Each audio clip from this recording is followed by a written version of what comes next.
Hi everyone. So, as Jacob said, my name is Kate. So I'm a yoga teacher. In our branding process, he's helping me figure out who I am. I'm also a wellness mentor. We're working on that, and I am an alcoholic and addict. So a very important part of my story. So, thank you so much again, Jacob. So much gratitude. The fact that I'm here right now, I've been here quite a few times, but normally I'm in this seat. So the fact that I'm sitting here just shows anything is possible. I met Jacob just over a year ago at one of his marquee events last September. It was the sex and psychedelics one, so the really kind of fun one. And I came here, I was invited to come as a plus one. And from the moment I walked in the door, I looked at the person I came with and I said, "Who's in charge here?" Just within moments, I prior to moving to California, I spent 9 years in Chicago where I worked in advertising. So kind of similar to Jacob's day job. And I right away knew that there was something really special here. The way that from the production to the communications to the topics to the fact that we were all outside openly talking about sex and psychedelics. It was potent.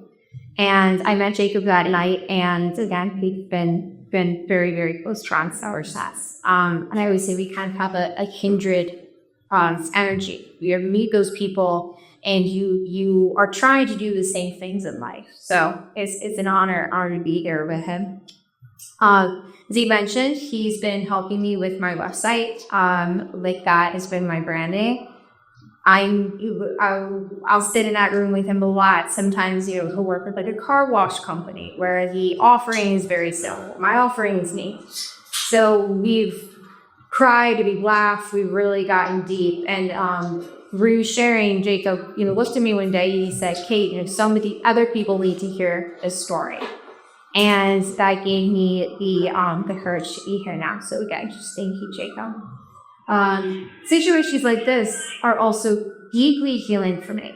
So a big part of addiction in my world was completely silenced. I stayed quiet for many years, including abuse. I said nothing.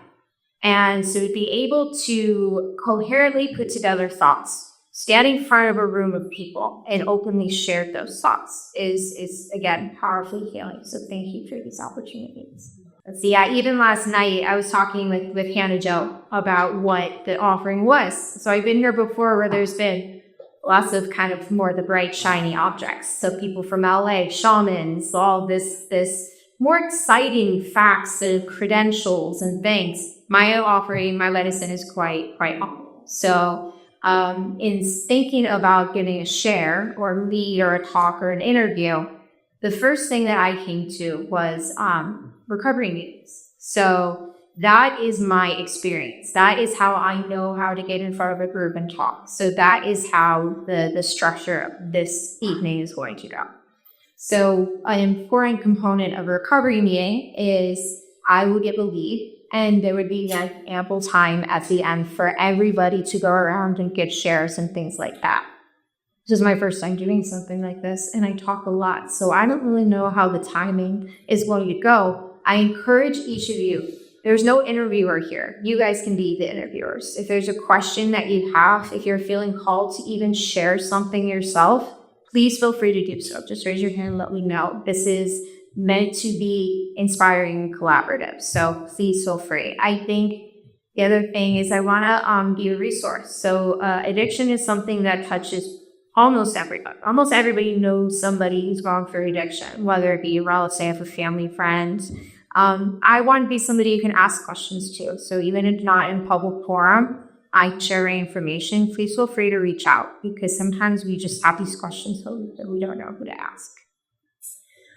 So that being said, inspired. See, it's so funny. We're all so speech. See how much I use it. So again, a big part of the AA, I want to work really hard not to mention that, is recovery. Recovery is the word I'm going to be using in this forum. So a big piece of recovery needs is I always found them very inspirational. So one thing coming out of this night is I want you all to feel inspired. It was really funny. When I first started dating my partner, he would always say, oh my gosh, you're such an influencer. And I hate triggering. And search internally, I'm like, no. To influence to me is exhibiting an element of control. I want no control. I'm unattached to your outcomes. I'm only here to mainly draw awareness. I think that I've learned through my yoga teachings that just speaking my truth, it provides the awareness so that you can then feel something. That's the important thing, is I'm going to share my words. The important piece is what my story is making you feel.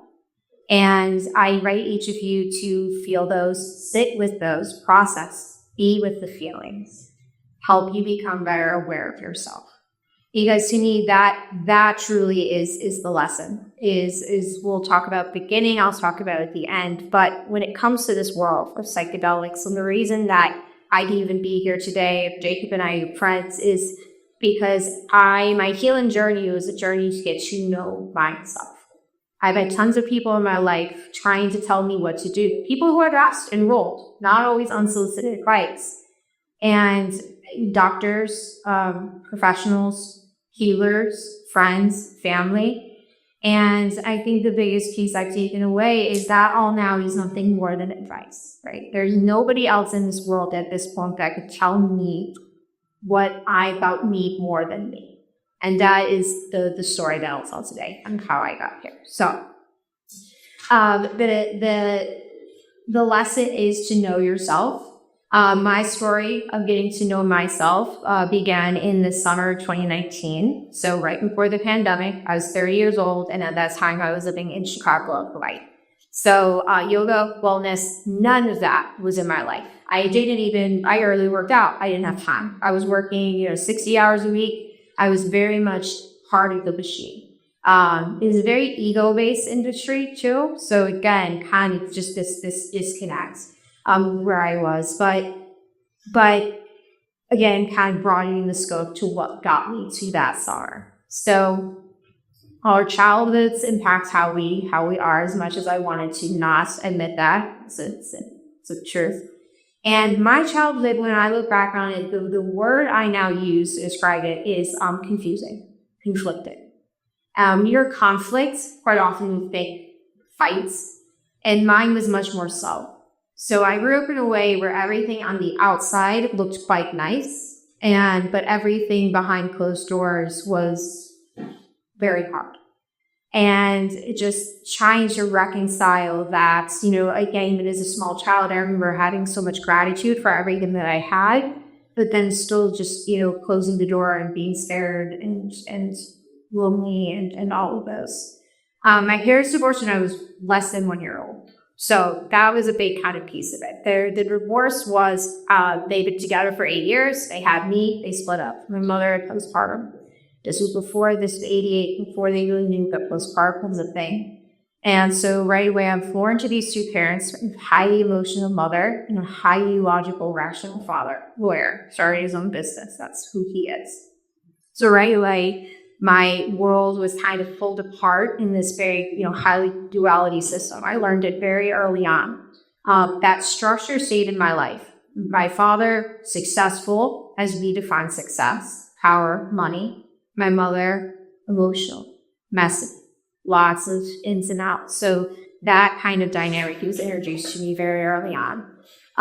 The second thing that happened to me with their divorce that's kept with me to this day is, I say the metaphor is, it planted a seed of darkness in me. So even though I was this very small child, I had this feeling that before I came around, everything was fine. And then all of a sudden I appeared and everything fell apart.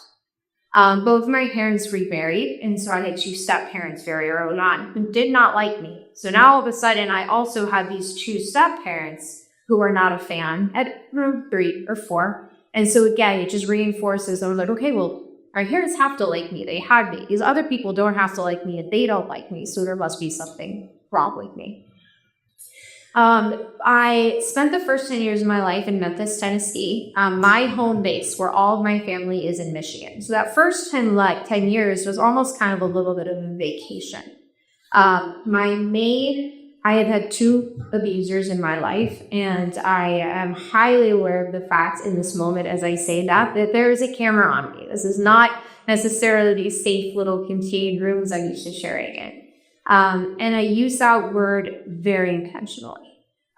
These are human beings that had direct access to my life, to my psyche, and intentionally manipulated me for their well-being, not my own. So the first abuser was my stepmom. So the beginning of my life, I wasn't home I wasn't with my dad full time. I was in Memphis. I owned the soccer here and there. So it was sprinkled in. When I was in middle school, I moved to Michigan full time back with her. She was now a presence in my life. So I've learned now, I kind of equate that as a childhood. It has almost little t, big T trauma. But in my world, that's kind of how I played it. When I was a kid, I would see my dad every now and then. She would come in and out, but then I would go home to the safety. When I moved with her full time, now his presence was there at all times. So that's when I started to fall down into this kind of pit of unknowing. So I want to come back to the unknowing real quick. There's one part I skipped. Throughout this talk, I'm going to talk about tools and lessons. There's just 2 things I'm going to bring up because that's how I believe you guys will all benefit from this. So the biggest lesson, okay, know yourself. If I wasn't holding a microphone, this is why I missed this, is to know yourself in this way. So to know yourself in a heart sense. I'm going to talk more about the head and the heart shortly, but I just want to make it really clear, this idea of knowing yourself. A tool that I use is what I'm doing right now, is touching my hand to my heart. That's been a huge tool for me. The power of retention is huge. Where we choose to put our attention. Again, thank you all for giving me yours tonight. And for a touch. So I learned this in yoga. Just a simple touch helps direct that attention. So if I'm feeling lost, ungrounded, not knowing me, I'll use my hand. I'll touch my heart. It'll bring me back to me. This gesture also reminds me of a second tool that I used, or still use. Last year I was down in Peru, and I was sitting with a healer. And right before our session started, I would still put my phone on silent. When I pull up my phone, I knew it was the time, and it said 11:11. So, all the numbers in sync. I silenced the phone and put my phone away, and the healer looked at me and said, "Did you get a bad text?" And I was like, "No, not at all. Why would you say that?" And he said, "Well, your face, it changed. There was a change when you looked at your phone." And I said, "It's because all the numbers were the same." And I think it's supposed to mean something, right? Like, whenever I see it, I'm like, oh, I'm supposed to do something, right? Like make a wish. And he looked at me and he said, "Well, you define what you do." I was like, oh, well, that's broken. You're right. So I'm waiting for somebody else to tell me what I'm supposed to do. And I looked at him and I said, okay, well, what should I do? And what the healing session was about was self-love. We were working on that, breaking down some walls I could broke my own heart. And he said, well, how about this? Every time you see the clock that's the same, use that as your reminder of self-love. So whenever I see all the time the same, I take a moment, I put my hand on my heart, I close my eyes, and I say, I love you, Kate. I love you so much. You're doing great. Whatever feels appropriate in that moment. And that tool has helped me so much. So again, this whole idea of know yourself. So once I moved to Michigan, I started what I'm calling the unknowing. So life rolls in waves, highs and lows. And for me, when I look back at my life, my highs were times when I got to know myself, knowing me closer to that heart. Okay. The lows in my life happened when I got farther away from those times of unknowing. Okay. Usually the times of unknowing, in my case, would cause there's an outside influence. For me, it was the 2 users coming in, but it could be any sort of influence that changes that. So when my stepmom came in, it began that time of unknowing. Now, the heart space exists, as does the head. Okay. So a fundamental principle of my healing journey that I abide by is I have two voices that exist within me. I've got my head voice, I have my heart voice. Head voice, usually ego-based. It's filled with conditions. It's filled with patterns. My head voice is also initially filled with a ton of voices that weren't my own. That was a huge thing that yoga started to teach me. Slowing down, being still, and hearing all of the voices and realizing that thought's not mine. And then we have our heart voice. To me, that's the intuition, right? And quite often, sometimes people will ask me a question, and sometimes there's a unanimous yes. I know they're both working in tandem. Sometimes one is screaming no, and one is screaming yes, and working to kind of lessen that gap. That is, so often people will say, do the work. What does the work mean? For me, the work means lessening that gap. Okay, creating a time where my head and my heart are trying now to say the same thing and not be at war with each other. So keeping together this fundamental principle of head and heart. When my stepmom came into my life more regularly, she would brag for the head. So the way that I say it is she really poisoned my mind in a way that systematically fed that deep, dark seed that I had in my belly. So, fears, worries, concerns from the time I was very small, she could kind of create that. And in a way that we talked another idea of roots and symptoms. Okay, so she created my belly is my root.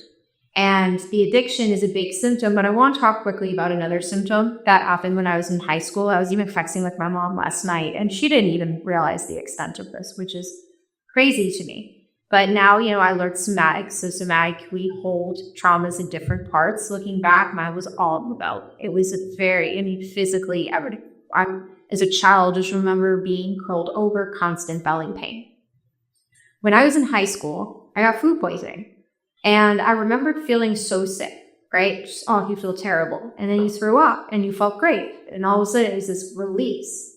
It turned this light bulb on for me, this very small child of, okay, like the food poisoning, you're in pain, you can throw up, and all of a sudden you feel better. So as a high schooler, I developed bulimia. Now, when you look at me, so I was also in high school, new in Michigan. There was fitting in. I was bullied. Doctors looked at me and saw a slender female, and I was labeled. There was a lot of labeling of this as, a body image, body disease, food, things like that. It was never that. And so I remember I didn't get to a doctor until I was in college. I don't think my family really started to catch on because it wasn't full time. It would come in waves. It was my coping mechanism at that age. It was, I can't handle what's going on in here. I'll eat, I throw up, and I feel better, right? And that to me was my first awareness that the healthcare system as it exists, I'm not here to say it's flawed or go against this fundamentally, but it goes back to, I'm the only person that can really truly diagnose me, because we had these professionals, these people that my parents trusted that were saying, oh, no, it's an eating disorder. And I'm just sitting here and I'm like, it's not. The good news is that symptom, I outgrew it. These they come out and they work, coping mechanisms work until they don't. So as I got older and that became more of a highlight, I'm like, this coping mechanism is no longer working, and I outgrew it. Talking with my mom last night, she just now connected the dots. I'm almost 5 years sober. That was correlated. So just looking back, starting to be able to see these patterns, right? My inability to cope. So after that, I went to college. So all of a sudden, this unknowing that happened when I was at home with my stepmom very quickly turned back to a knowing. College was amazing for me. I went to University of Michigan. It was a little too close to home for me, but it was an amazing experience. I'm really grateful for that time. If that time didn't exist, I don't know that I would be here today, because I started to know myself as a child, lost that, got it back a little bit before I really lost myself again. And I I work at UCSB Gouges for Recovery. I go help and I teach yoga at their AA meetings, and I see these young people really struggling with this disease of addiction at a very young age, and I have so much gratitude that did not characterize that part of my life. That was a very healthy time. Alcohol didn't become my coping mechanism until after graduation. So, quite often in the halls of recovery meetings, you hear people and their first time using a substance. It's like, oh, they knew. It was off to the races kind of thing. For me, it wasn't that. It was fun. It was joyful. There was a time when I had a beautiful relationship with alcohol that was very normal, as recovery like to say it. But then what happened is, as I graduated from college, I moved to Chicago. Things are I'm really coming into my own. Almost immediately, my now ex-husband walked into the picture. So, second abuser. And that was a 9-year relationship. So, I say this more, I'm going to shed some light on how that works. 9 years, again, we're going to go back to this bell curve. The first 3 years were pretty wonderful. So there's a head and a heart. He really knew kind of how to speak to both in a way that, made me feel like I was in love, made me believe all of these things. And then what happened is in the middle 3 years, things started to change. Behaviors, patterns, not going to get too much into this talk. That's not the objective of this talk. But there was some of those, nuances. And then it was those last 3 years when it just made me realize that this was, the complete loss of hope, as I say. So because of his ability to speak to my head and my heart, the funny thing is in those middle 3 years when they started to get a little weird, I remember friends starting to say, hey, aren't you noticing this? Doesn't this behavior seem strange? Because of the experience with my upbringing and my stepmother, that behavior actually felt normal.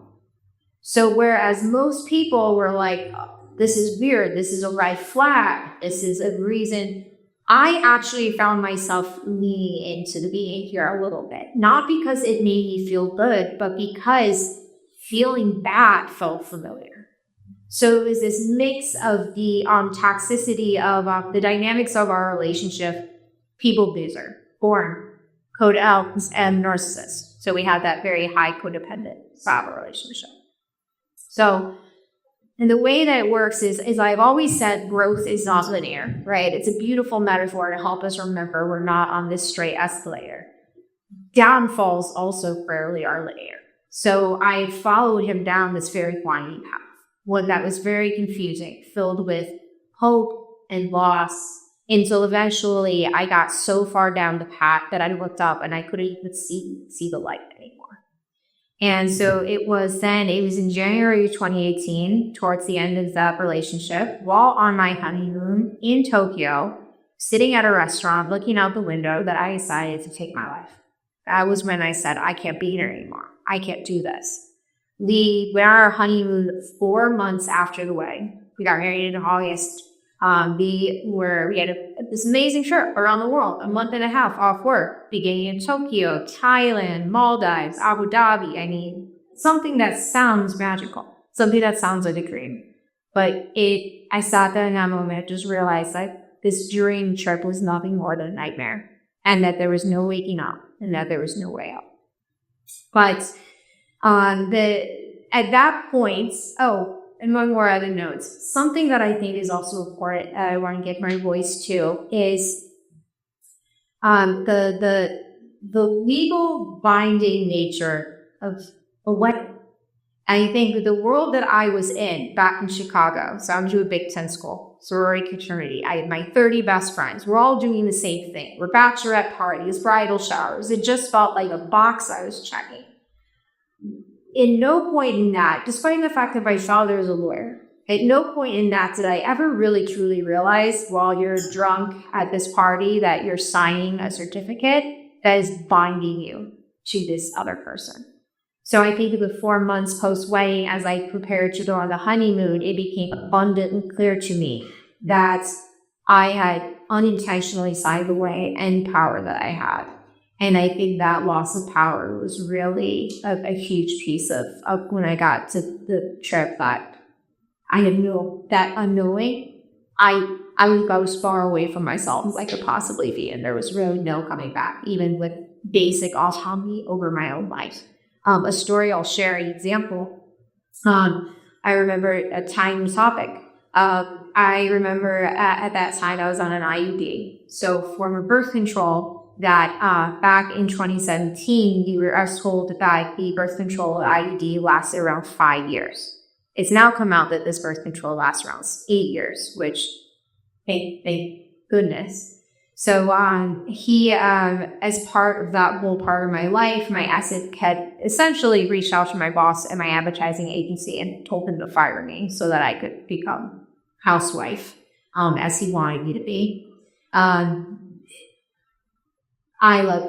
quit that job. I couldn't face it. I was drinking myself to death at the time. So I essentially gave up my health care. He then controlled my healthcare. This is not how healthcare works, but when you're sick and poisoned and controlled, as I was, I mentioned to him, okay, I need to make an appointment to replace my IUD. He says, no, I'm in charge of your healthcare now. I'm not paying for that. It's not happening.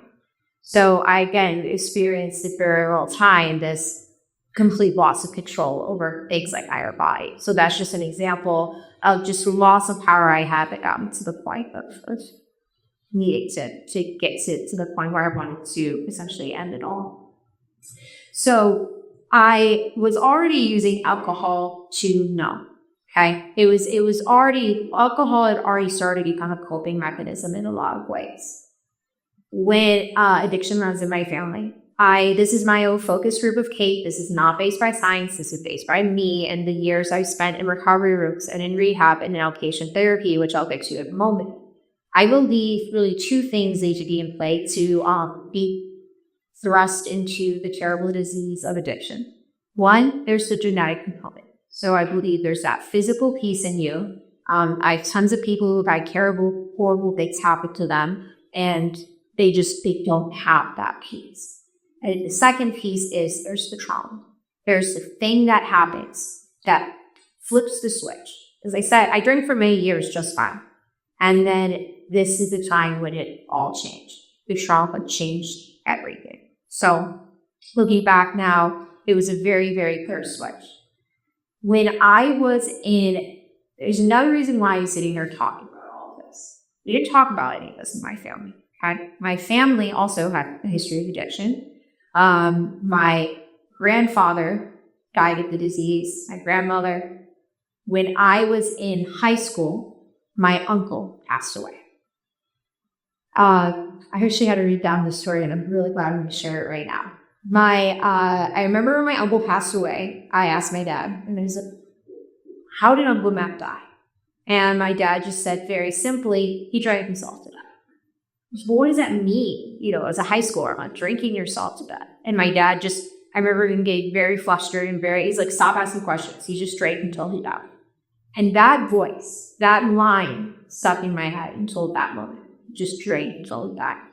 And it, again, planted this seed, this knowing of, oh, you can just drink until you die. I didn't know what that meant. I didn't know the logistics. I didn't know the timing. But I decided, I was like, Uncle Matt did it. I'm already good at it. This feels in my way. So I mentioned the timing piece. That part, looking back, was the hardest piece of all. So I made a decision in January 2018. As I said at the beginning of the story, my kind of rock bottom, summer of 2019. So I had about 18 full months of my life living in a body that I was actively trying to destroy. And it was just this incredibly bizarre, painful time, but just, again, the slowness of it all, I never could have predicted. It was also a very awkward time. And I say this in case any of you guys have loved ones who might be experiencing something similar. I had made this decision, this huge thing, but I would tell me. And so I, noticed and over talking with friends and family in retrospect, I thought people think you're being subtle. Not so much. I wanted to create distance. I never wanted to be that person where when I passed away, for them to be like, oh my God, I'm so confused. She's so happy, because confusion was such a huge part of my story. I didn't want to wish that upon my loved ones. So I kind of intentionally was just starting to create this space, psychologically, very, very difficult time. It wasn't until the beginning of the summer of 2019, so over a year from the time I emotionally and mentally made that decision, until the physical effects started coming in. And it's kind of funny. At that point, I was almost waiting, like, okay, is it just sort of fall one day? No. The pain came in. And that's where yoga has been such a huge healer, and that's where medicines like psychedelics have been a huge healer. Because when that level of pain started to come into my body, where I then was very present with it, and I equated to, I could almost feel things shutting down.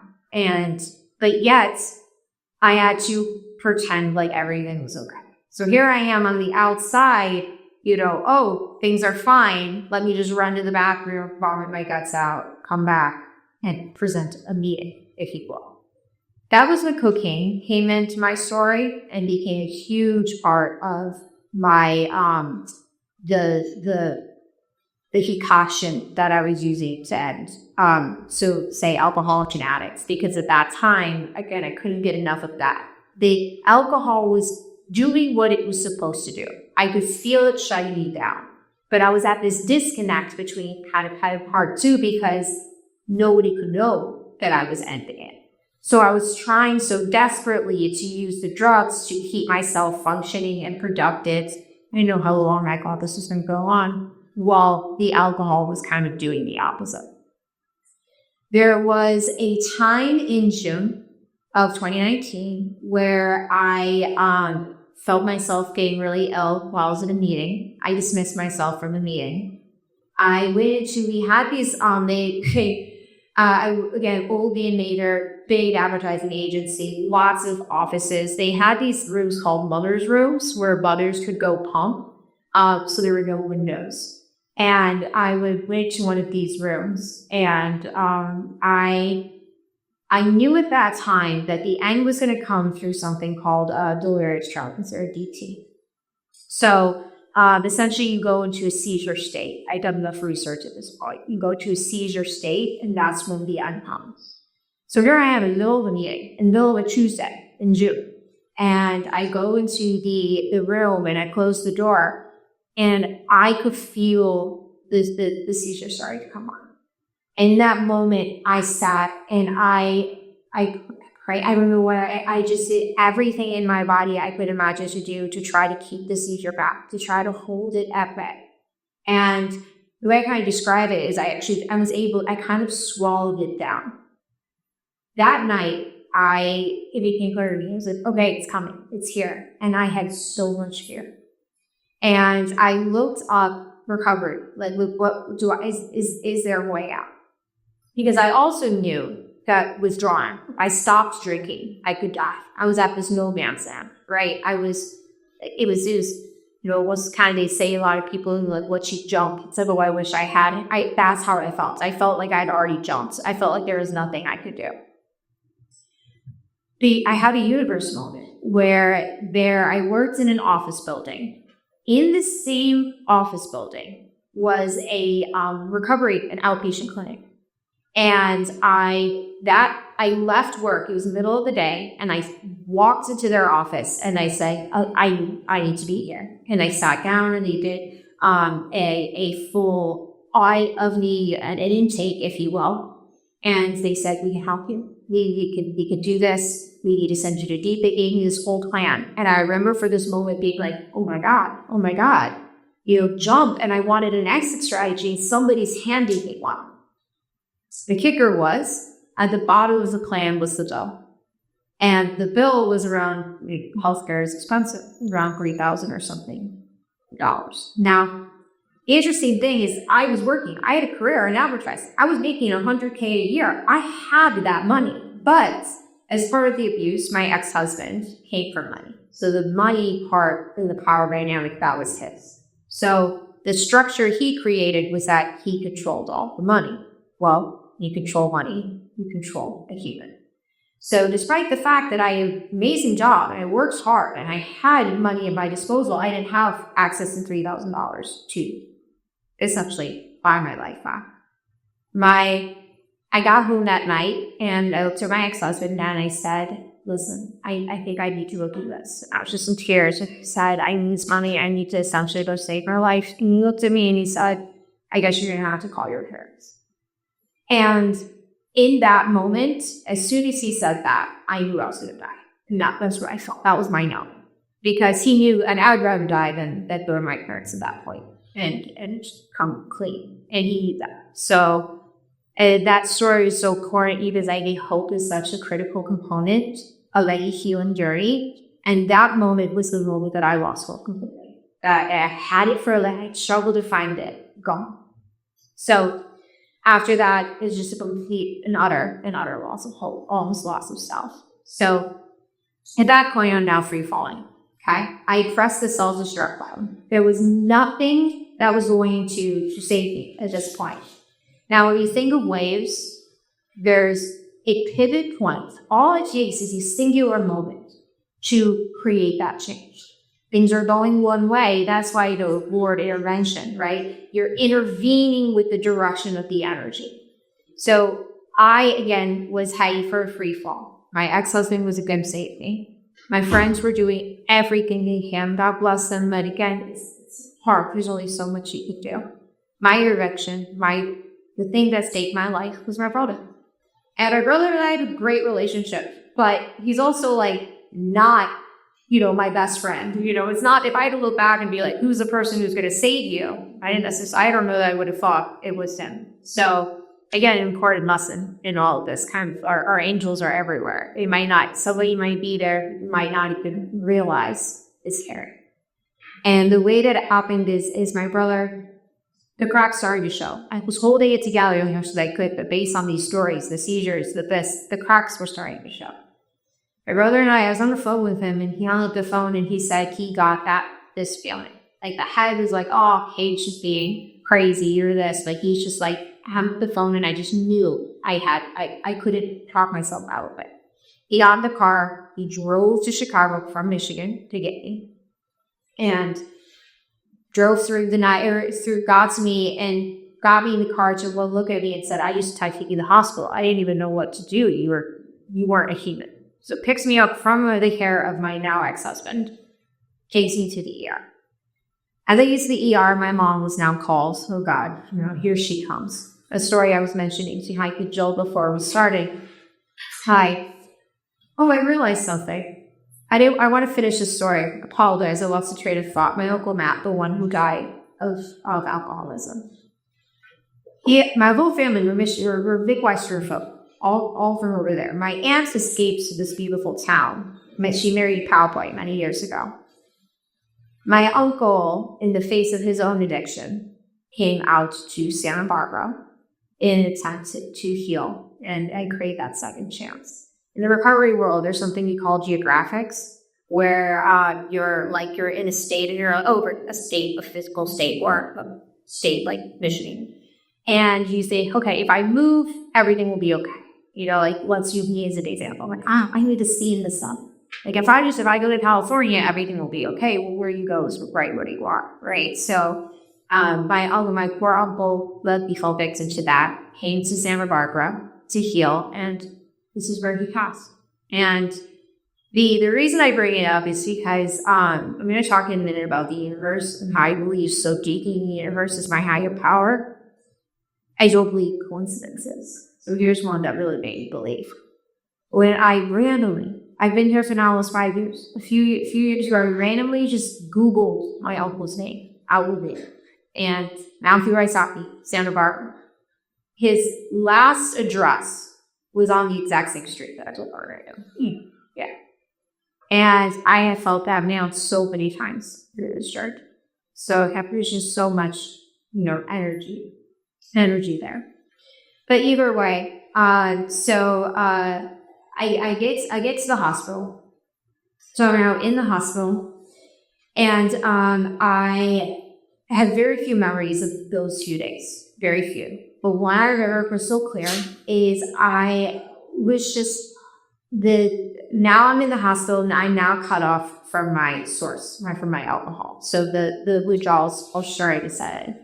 I am screaming bloody murder. I can feel my heart beating out of my chest. I am shocked at the fact that I'm in a hospital and nobody is sending to the fact that I'm so clearly having a heart attack or something along those lines. A doctor comes in, puts on those little things on my chest, whips around the screen to show me that my heart rate is completely normal. And I remember too that moment so clearly. There's been a few times in my life that I really understood the mind-body connection. And sometimes it's you have to understand the disconnection in order to understand the connection. And that for me was so stark. Like I could have told anybody, I am having a heart attack. I would bet my life on it. What was that about at that point? But to then see this machine that was telling me something otherwise, I was like, oh shit, I really don't know what's going on at all. The second thing that I remember so clearly from that hospital visit was the doctor looking at the front of my Bibles, and the doctor sits down at the end of my bed. My mother is directly behind the doctor in a chair. The doctor looks at me, he's trying to explain to me my Bibles, and he basically is like, you have 2 months to live. And if you walk out of this door, you will be gone by Thanksgiving, 2 months. And I was looking down when he said it, and when I heard 2 months, it was nothing but relief. I was like, oh, thank God. You know, it's been 18 at this point.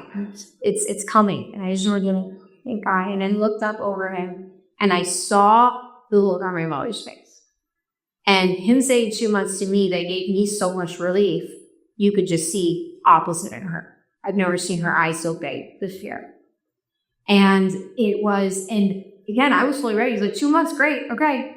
So check me out, show me to the door. I'll just go, take my 2 months and you won't have to see me again. Like it was my mom's face in that moment. All of a sudden, I saw this emotion in this person that I loved. So there is power in that. There's a lesson told there. And that made me agree to go to detox. I then got to detox for 5 days. So it was a different ward between the hospital. And that was, again, a highly confusing time. Because here I am where they are detoxing me, withdrawing me. So, safely bringing me back to life. When in my head this whole time, I'm like, okay, do what you will. I'm just buying my time to get back out there and restart the clock, right? So it was this, again, but I kind of was trained in this duality, like pretending like maybe you're fine. So I kind of came into that. I left detox. Okay, thanks guys. I appreciate this. I'll be better. And within 24 hours, drunk again. Now my ex-husband, if the first time around didn't paint a picture, was not going to do anything. My brother said that the day I got out of detox, he went back home. He and my mom went back home. They got me out of detox. They left me in my ex-husband's care. They were at a loss, but they got back home. He said that as soon as he dropped my mom off, she's like, okay, go home. And he goes, I'm going to the train station. Because I need you to drop off to the train station. I'm going back to Chicago. I was like, what? We literally just held back. And he goes, I'm going back to Chicago. So that's when I started drinking again. All of a sudden, he showed up back at the house. I'm like, you just said goodbye. What are we doing here again? So again, persistence. It wasn't always the first time I had always stayed. Came back the second time, and that's when Lisa collected, okay, clearly the detox didn't work. She drunk again, time to go to rehab. So it was in August of 2019 that I landed myself in rehab. God bless my parents. I'm so grateful. I'm so fortunate. I went to Hazel and Betty Ford. So one of the top institution. I went to, there's multiple locations. I went to the one in Center City, Minnesota. They call that room the mothership. That's kind of the big one. So I entered rehab, and rehab was many things. First and foremost, it was the first time in my life when I had somebody teaching me how to feel feelings. Okay. A big part of divorced childhood was it doesn't really matter how you feel. You kind of mash the environment that you're in, right? And all of a sudden in rehab, and they're like, we're going to teach you how. And when I think back to that time, there's two feelings that jump out at you the most. The first was freedom. And how funny is that, right? Here I am, literally on lockdown in like a form of adult jail, but I just remember feeling so free. And I think that just truly shows to me the jail, the hell that my life was, right? The fact that rehab felt free. The second feeling I felt was nothing, just complete overwhelm. Just like, oh my God. Feelings and this and sobriety, and I was insanely overwhelmed. Now, a lot of that overwhelm was caused to the first 48 hours I spent in rehab showing me right away, not talking to talk, walking the walk of the complexity of this disease. So quite often when you enter rehab, they hold you in a medical ward for up to, it can be 48 hours, it can be more. The point of that, and at Hazelden, the medical word was called amnesia. I'll never used to forget that name. So I was in amnesia for 48 hours. They do that because they need to monitor you. They need to get your vitals. We are coming in as dynamic human beings on the brink of death. And I even remember, by the time I got to rehab, I hadn't drank alcohol in, I think it was like 5 days, but my vitals were still so all over the place. They needed 48 hours to really get that sense. So I, in this room, stripped up everything. Nothing but a big book. You can be the big book of the AA. And my roommate. Now, my roommate was going through extreme withdrawals. I already withdrawn. I now kind of did that empty state. She was withdrawing from, I believe it was heroin, if I remember properly, heroin and meth, kind of that terrible hellish concoction. And that's when I learned something really interesting. And again, the complexity of addiction in the body and the mind. Now, while she was next to me, clearly going through what sounded and felt like a near-death experience, and she wanted to die, the screaming, I will never not be able to unhear it. The pleas for death, right? What she was withdrawing from actually was not going to come. So heroin and meth, withdrawing, okay? So removing those drugs from your body, you cannot die. However, alcohol, benzos, those two things, you will die from withdrawing. It's because of how they impact us chemically. So the way alcohol and benzos go straight to the brain, and the brain over extended periods of use becomes dependent on it. You pull it away, the brain can't function, you die. So to me, it was this bizarre thing. Here I am in this silent hell space, almost immobile, like I couldn't even move. They were still monitoring me. I still couldn't die at any point, that kind of waiting for death, versus this other person going through to hell and back, not dying. So it's an important kind of piece to think about. The other overwhelming piece of rehab was they immediately started to diagnose me. So all of a sudden, they started to put all of these labels on me, which can be helpful, and they usually not. It depends on how you look at it and who you are, pros and cons. Kind of the second time I noticed the healthcare system didn't really get me. So they sat down and they're like, oh, you got anxiety. I'm like, cool. So does everybody. That addiction, clearly. There was a time that they had 3 different doctors come and give me kind of the same evaluation. And they did, and finally the first doctor came back in and he made a joke. I remember at the time, not to discredit him, I can imagine doing the job that he does, having to be taking of this kind of pain all day. And he said, well, based on family history and based on a lot of stuff, we keep wanting to diagnose you with depression, but we can't. So, no depression there. And I remember that moment just kind of laughing myself and being like, oh, you don't know the deep seat in my belly. That's that, but okay, sure. Not depressed, but slap the other labels on me. And then the final label that they gave me while I was in rehab was PTSD. So that was a diagnosis that I'll talk about it in a minute, but that was a hard one. But so all of a sudden, I'm now given all these diagnoses. Okay? The first night I got out of Ignatia and got into what I was joking as Gen Pop, but once I got to go to regular rehab with everyone else, the first night activity was an AA meeting for me, a recovery meeting. to somebody that just said what I'm doing now. They got up on a stage. And if you had pictures, this is an important one. So I'm sitting here in this giant auditorium, and again, like, I draw, I feel exposed, I'm uncomfortable, I feel naked, it's terrible. And this man gets up on the stage. Shorter, a little bit rounder than I am, African-American male. So physically, visually, opposite me in many, many ways. This man opened his mouth and said things that I, prior to that moment, only believed I had thought in my own head. It was one of the first times in my life where a complete stranger was giving words to my emotions, right? Something that I'm using has become deeply healing for me because I hear that in true lyrics, right? And that's what that experience was. So that was a huge aha experience for me while in rehab. Two other things that just stopping me on rehab. I remember getting in there and there were suckers everywhere. So kind of like Jacob so kindly does with this house, there's always kind of snacks about. It was suckers. There were suckers everywhere. And I immediately equated it to like a doctor's office, right? I'm like, oh, rehab's out. This place sucks. So like, they got suckers to cheer people up. It wasn't until 3 days in. So I always used to be a big dreamer. I love dreams. The subconscious can teach us so much. When I went into my really dark addiction days, I stopped dreaming. I make a joke that my subconscious didn't want me to see that. The first dream I had in like 5 years was on like my third or fourth night in rehab. And my dream was as clear as day. It was a cartoon dream, and it was cupcakes doing the can. Like it was like an old school, cartoony thing. I remember having the dream, and it was very lucid, and I'm like what? Like, this is the dream? And I wake up, and I woke up immediately. I had this feeling, I was like, if you do not have a cupcake right now, you're going to die. And I left my bed in the middle of the night, and I ran to our common room, and I sat on the ground, and I ate about 6 suckers chewed. Like, I chewing. And also I looked down, and I was like, oh, whoa, what just happened?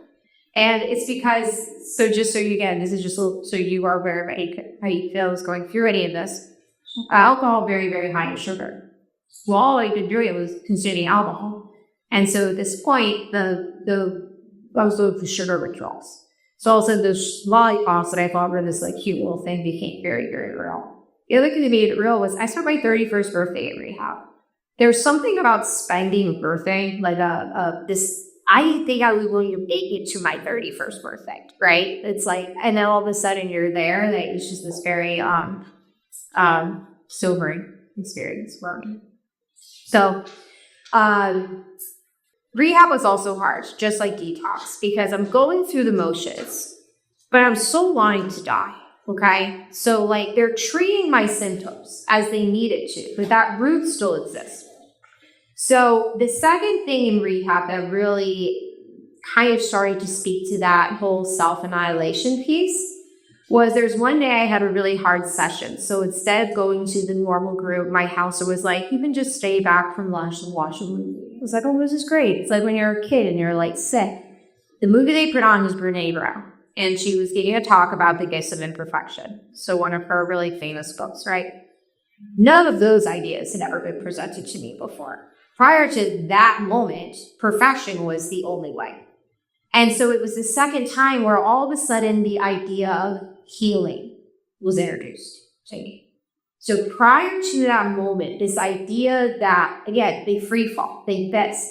I didn't think that there was a way back up. I was just kind of like, you guys are wasting your time. I'm already all the way down here. That planted that seed of healing. I think that then the big lesson there too is the importance of connection. Okay, because when we're alone, we can kind of convince ourselves of anything. A big tool that again I learned at this time is kind of this what I call the 8-minute rule. So if you are going through a hard time, if you know somebody's going through a hard time, psychologically, if we can spend 8 minutes in a mental happy space, then we can disconnect from that negative space a bit more. It can help pull people out. So again, a good reminder, if you know somebody's going through a hard time, might be an overly, exact rule, but like set aside for 8 minutes, bring them into a happy space for 8 minutes, and can do a world of good to bring them into that healing zone. So as I'm leading rehab exists in days. Okay, so everything there is about how many days, 5 days, 12 days. There's no dates of the week. There's nothing else in that. All that matters is your day count. The time I was in rehab, I started to feel safer in my body. All of a sudden, it's funny. I did yoga in rehab. I also played pickleball in rehab. It's the only time I play pickleball. I know it's like a global phenomenon, but like play pickleball with a bunch of like half dry out sober folks. And like, I was like, this is not for me. But it was funny. All of a sudden, day 21 hit, and a week away, all of a sudden my body started to feel really unsafe there. Okay. So it was like this little bubble. All of a sudden I started to feel hopeful and healing. And then as soon as I knew I was going to come out, that fear came in. I created all these stories about how I was going to tell them I couldn't go home. And I went to my counselor meeting and they immediately said, well, sober living. I'm like, oh, I didn't even know sober living was a thing.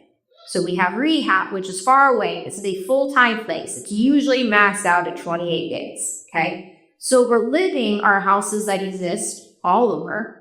And you can live there full time, and they also provide outpatient service or outpatient therapy. So I now all of a sudden, this is a funny thing. They're like, okay, well, you can go to the sober living house in downtown Chicago. Well, okay, where is it? I Googled the address. The sober living facility is around the corner from one of my favorite bars and a stone's throw from one of my old liquor stores. So I'm like, oh, this is an injury. I went from rehab right back into the real world. Now, sober living, they have a 6-week cycle there. Well, they'll teach you things over the course of 6 weeks.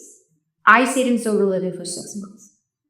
I went through 4 cycles. And how I make a joke, I got a undergrad degree in outpatient therapy. But the biggest thing that outpatient therapy gave me was community.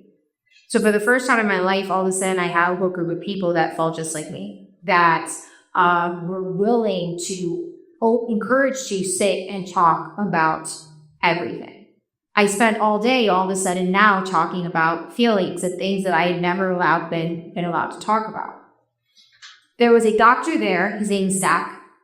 He's a big brain guy, Dr. Zach. And he taught me a principle, a lesson that directly relates to my psychedelic journey that changed my life. And he said something so simple. Addiction is a thinking disease, not a drinking disease. I remember saying there, it's a thinking disease, not a drinking disease. So what he taught me is to drink, okay? So when you take a drink, that's a result of a craving or an impulse. Something happens to make you want to take out that drink. It can be a pattern. That craving, that impulse is caused by a thought, okay? And that thought is caused by an emotion. So a very kind of mathematical human being, that's how I think. So he created this very linear structure for me to understand how this was happening. Here's the problem. He was trying to get me to explain how I was feeling, to trigger the thought, to trigger the impulse, to trigger the drink. I still couldn't be honest with anybody because my problem was this abuse. My abuser had taught me, poisoned my mind, that I was sick, that I was wrong, that even though I'm in this treatment center where everybody knows about my disease, I still was holding on to this idea that even if I told people, nobody would believe me. So yeah, it shows the power and control of the mind.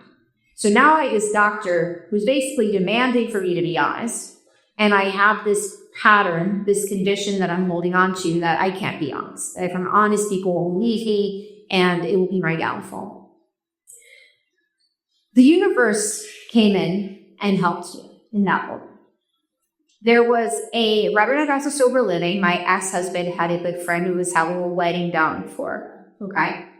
I was in no way ready to leave, to go on an airplane, to go on a trip with this man, in no way, but he insisted. He insisted in a way that even somehow to marry so many good and cunning that he got these doctors who originally were like, no, we're not clearing Kate to go to a wedding in Florida. Next thing I know, I'm on a plane. While I was there, I relapsed hard, to the point where he basically dropped me back off at sober living on Sunday, drunk out of my mind. But what that experience did, which felt like such a terrible thing moment, it ended up exposing everything. So again, these hard times we go through, these really tragic, like painful times, it taught me to start to learn to trust the universe, because I'm like, this is a mistake. I failed. Oh my God, beings. It was terrible. But actually what it did is it started to expose him in a way that I kind of say the truth will set you free. Now, as we're going to get to the universe point, so this was when I started to realize that the universe was that higher power. Okay, this is an important part of knowing yourself. So the universe, to me, is energy. We can go quantum on this, right? Dark energy, creation. We can go subtle energies, okay? Energy was first introduced to me, this whole concept, as a child with my stepmom's my user. So I don't know if you guys can relate, but if you are at a moment where you feel one way, somebody walks into a room, everything feels different. That was my experience growing up. So that's when I started to learn the subtleties of energy. There's again this whole idea of there are real coincidences. There are a million coincidence stories I'm going to share, but I'm going to do the sake of time not do that. But again, this higher power. A higher power is something greater than yourself. Okay? So to know myself, at that time I'm like, know myself, I'm an addict to try to kill herself. Right? Like, that's pretty much all I thought I needed to know. Creating belief in something outside of me, creating belief that this universe, that existing, is a tool that helps to essentially set me free. At that same time, I was introduced to a different tool. I had no idea what to do. I didn't know what to do. Like, day to day, I didn't know how to function. Somebody told me to create the ideal version of me. Okay, so and I started to observe other people. How do you dress? How does she speak? How would he respond to emails? I started to create this ideal version of Kate. Okay, it's then when I needed to make a decision, instead of me making the decision, because I fundamentally didn't believe that I had the capacity to make these decisions, I had ideal Kate make those decisions. What would she do? Right? And eventually, that was a beautiful tool for me to get to know myself. And ideal Kate, by over many years having her dictate what I did, I am now starting to show up as that ideal Kate. Now, never did I need this more than in June 2020. So that's when I moved to San Bernardino. So after I was able, the truth set me free, right? Zach eventually found out about my ex. This all came to clean. We came up with a plan for me to run. So before I said geographics aren't always a good idea, sometimes they are. In my case, when the toxicity and the danger, high-end situation was so great, we had to come up with a plan to get me out. This was the really tough part, though. We couldn't tell anybody. So all of a sudden, I was getting all of these mixed messaging, right? Another problem with sober living, too. They're telling you to feel my feelings. Feel things. Here's a feeling wheel. We're also going to send you to a psychiatrist who's going to give you a bunch of drugs, medication, Lexapro, things like that are going to cause you to not feel, right? So that was hard for me. I'm like, wait, you're telling me to feel, you're doing what you want to feel. You're telling me to be honest, but now I can't be truthful in this moment. So we had to create this very secret plan. The plan is my aunt lives here. My uncle reacted to her when he was in his 30s. It didn't work for him. I was scared. I had no idea, but I wanted it to work for me. She welcomed me in, so we created this whole plan, telling my ex that I was just going to go visit her for a week. My aunt's also sober, so we're going to celebrate Kate's sobriety. We're going to have her go stay with her aunt for a week. And then all of a sudden, I'm back living this very fake life. All my friends are like, oh, you're going to California? And I just not being able to tell anybody is so, so hard. Then all of a sudden, the universe gave me, the night before I was scheduled to leave, February 18th, 2020, one of my very good friends decided to propose surprise to his girlfriend. He threw an impromptu party, inviting everybody.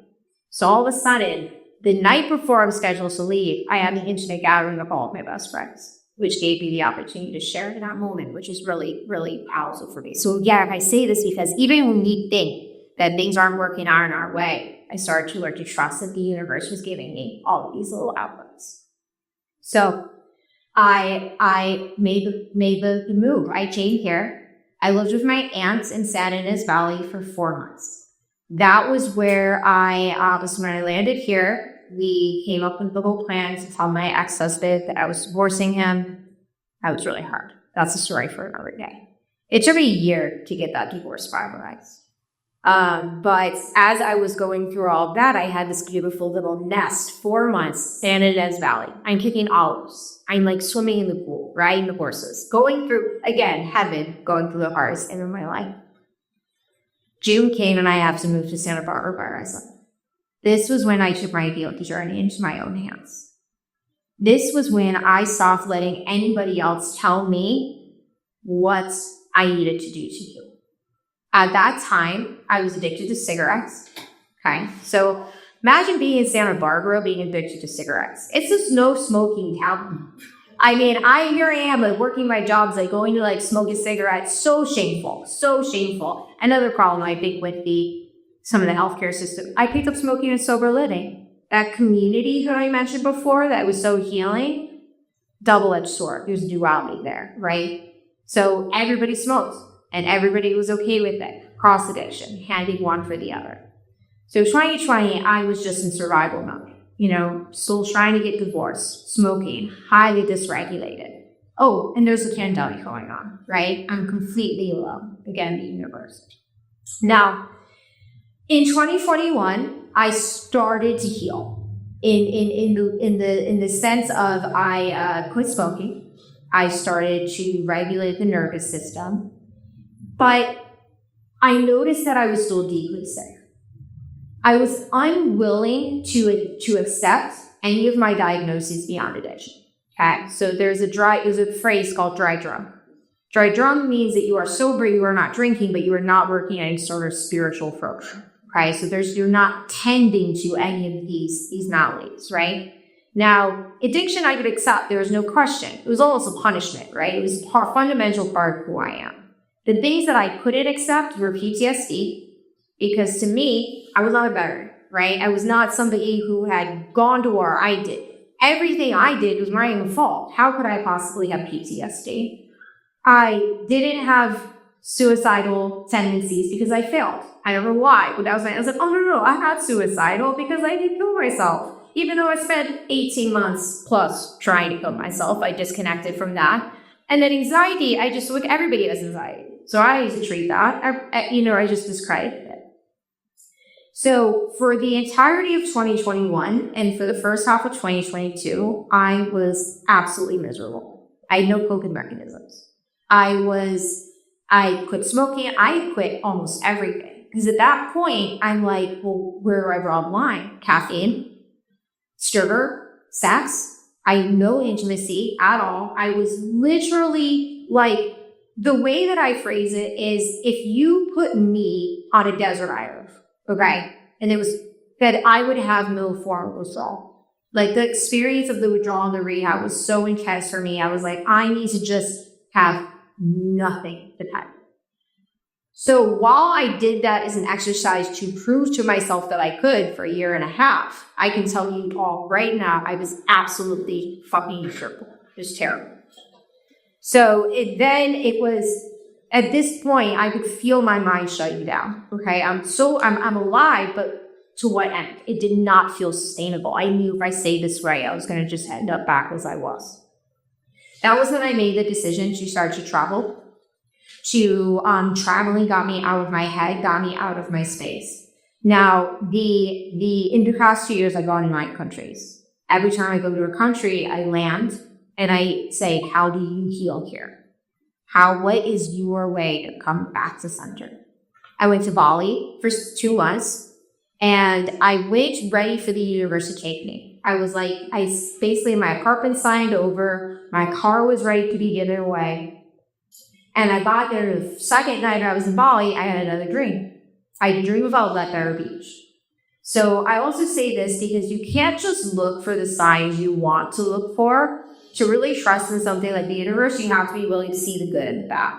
Okay? So I wanted to see Bali. I wanted my dreams to tell me, let me stay here. This is fun. But it was very clear that Santa Barbara was where I was supposed to be. So even though I was ready for the universe to take me, it was bringing me back here. While I was there, I came up with lots of different tools, modalities, so always talk about human design, astrology, biofeedback, regulation, the ocean, surfing, millions of things. But as I came back from that first journey, I came back different. I could tell. I came back here, and it's because I knew myself better. Okay. So as I now come back from that experience, I have this new mindset. So there are a few fundamental things.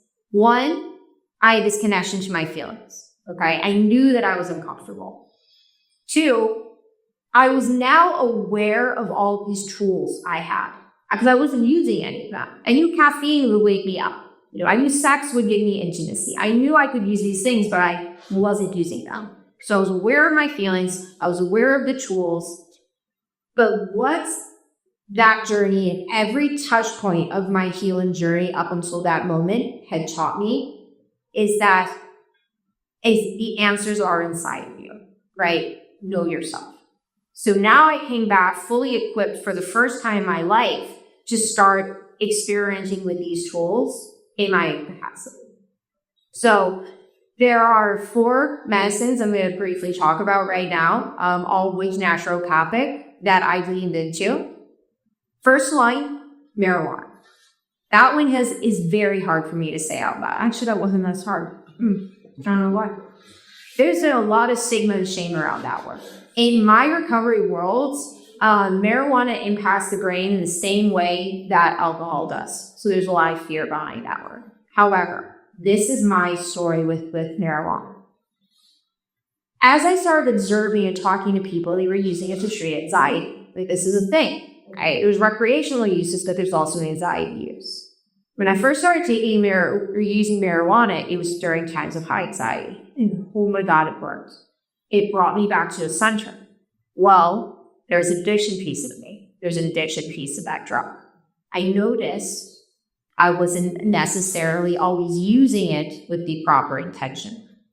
What I realized when I used it, so marijuana is something I use to treat anxiety. When I was using it to treat anxiety, it was working. When I was using it not to treat anxiety, it wasn't working.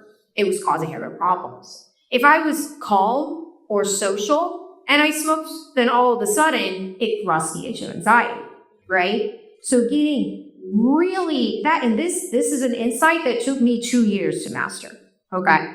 So getting really clear when you're using these medicines, what am I using them for? What am I treating them for? Anxiety, marijuana, only in times of anxiety. Second, mushrooms, psychedelics.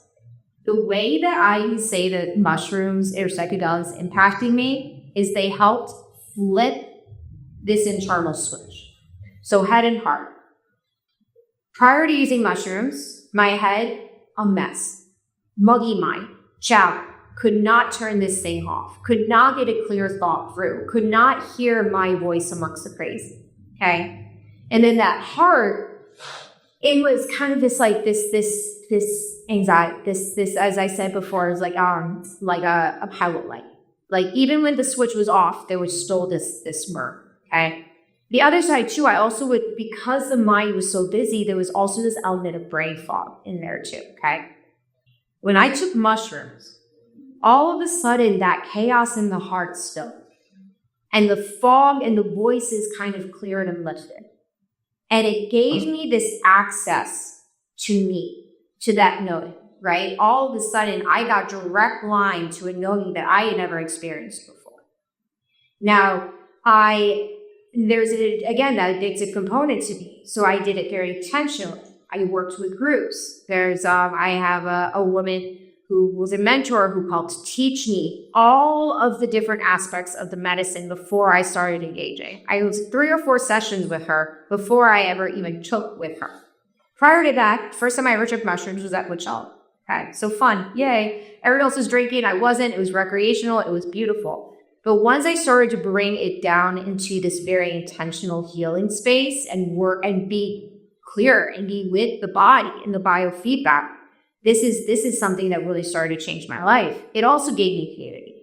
So look at this. All of a sudden, my My yoga studio is here. Every teacher uses it in a different way. When I travel, I seek out people like this. It's expanded my world. So the psychedelic has given me so much more, right? That there's that knowing, but more beyond that. Besides that deep connection to myself and using it as a way to heal, as allowing my body to feel what it feels like to be clear and calm that I can then start to work towards, it's also given me a clarity that I've gotten more answers and downloads about who I am than through this medicine. Adrienne Smith, she's a yoga, she owns a studio here that I work at called Power of Your Own. And she does something called Taste of Magic, where you consume and then you sit in the studio and there's music and you let the medicine, you just sit with it and you just see what it has to tell you. And the first time I went through that experience, I got this download clear as day. Peru was just like, there's this whole thing, go to Peru. I followed that dream. I went to Peru, a huge part of my healing journey. So again, it's not just twofold. It's teaching my body what calm and normal could feel like. And then also the downloads, the clarity, the insight that you get with that was pretty astronomical. Two other medicines that I used. The third one is called Kambo, not a plant medicine, animal. I'm not sure if anybody familiar with Kambo. Cool. Essentially, what Kambo is these three scars here is you burn a layer through the skin and a frog venom. It's put into a little pit and it's placed on each of the three birds. The first pit is placed on and you start to feel warm in your whole body. The second two pits are put on and instantly you go into a state of what I could describe as health. Now, this is a state that is familiar to me as somebody who spent many hours, days, years curled up on a bathroom floor vomiting, fearing death. All of a sudden, this poison, boom, took me right back there. It creates, your body is trying to then fight off the poison and throws you to a very intensive purge state. The reason this was helpful for me is because now that deep, dark seed in the belly that I was talking about, the Kambo's pulling it out. So I go through these intense purge states, they remove the pits, and instantly you're fine. So going through these states of almost intentional hell and back, she was retraining my body. Because rather than, if I get some poisoning, oh my God, I'll hold back down levels, I'm going to die. This is me taking ownership, taking power back of my body. That every time I'm sick, and with that, even when I'm doing this, and it's terrible, and it's hellish, but I'm like, I'm healing. I tell that's my mantra as I'm going through this. This is now to heal, not to hurt. So I don't do that often, but again, it's a tool that's helped me a lot. The fourth plant medicine that I use that I lean on is called guacamole. So that medicine, it's a cactus, also named San Pedro. So when I went down to Peru for that trip I mentioned, I was called there. And when I got there, I didn't know what my, I had intentions. I wanted to open my heart. I wanted to hear what the spirits there had to say. And my heart, my knowing, knew that I had some hard words to do. My head didn't want to do the work. Ayahuasca was not that cool. It was funny. I was like, no, I don't want to be sick. I'm not going to do anything that's going to make me sick. Well, Kuma told me it's very grounding. It's very heart heavy. It makes you want to come into the earth. I was excited. I was like, this is great. This is what I need. Happiness, loving, heart-centered. I vomited for about 12 straight hours. And it was a lesson to me to trust the universe. It doesn't matter what I'm doing. It's the medicine. The medicines are because you give you what you need, whether you believe it or not.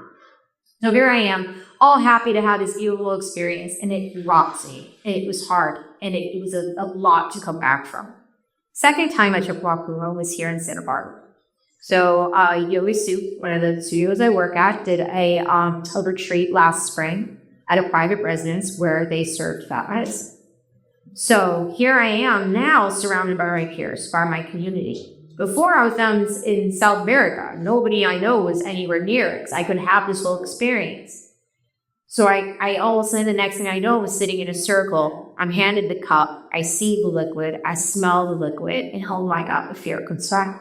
Like, oh my God, I can't have this full breakdown. The ego, The straight I took, I consumed the medicine. And the second time, I had the light, happy, airy, beautiful experience that you're supposed to have. So again, it taught me the medicine gives you what you're meant to have, right? There's a lesson in that too. Every plant medicine that I took, I believe has helped get me to this point, has helped to get me to know myself better. I don't hold regrets. Every plant medicine that I've taken, I've had at least one person close to me and at least one stranger tell me that what I'm doing is wrong.